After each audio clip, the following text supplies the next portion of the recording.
কিরে তুই মন্ত্রী সাহেবের জন্মদিনে ইনভাইট ছাড়াই আইসা পড়ছো? তোর কি একটু লজ্জা শরম নাই নাকি?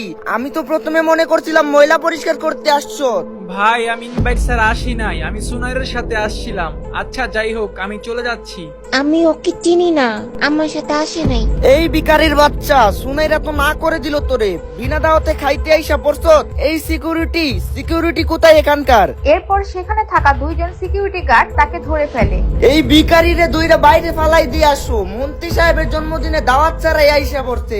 এরপর যখন প্রিমিসকে বের করে দিবে ঠিক তখন বার্থডে বয় মন্ত্রী সাহেব সেখানে উপস্থিত হয়। সবাই তাকে উইশ করতে থাকে। আর ঠিক তখনই মন্ত্রী সাহেবের চোখ পড়ে প্রিমিসের দিকে, আর সেই প্রিমিসকে দেখেই সাথে সাথে বলে, আরে সিকিউরিটি ছাড়ো না রে, তোমরা জানো উনি আসলে কে? ও মাই গড, এই গরিবের জন্মদিনে প্রেমী চৌধুরী স্যার আসছে। আমার তো বিশ্বাসই হচ্ছে না। চৌধুরী স্যার, আমার কি কোনো ভুল হয়েছে নাকি? আপনি আমাকে বলতেন, আমি আপনার কাছে চলে যেতাম। কে এই প্রিমিস? কেন সে গরিবের ভান ধরে থাকে? জানতে চাইলে সাবস্ক্রাইব করে রাখুন।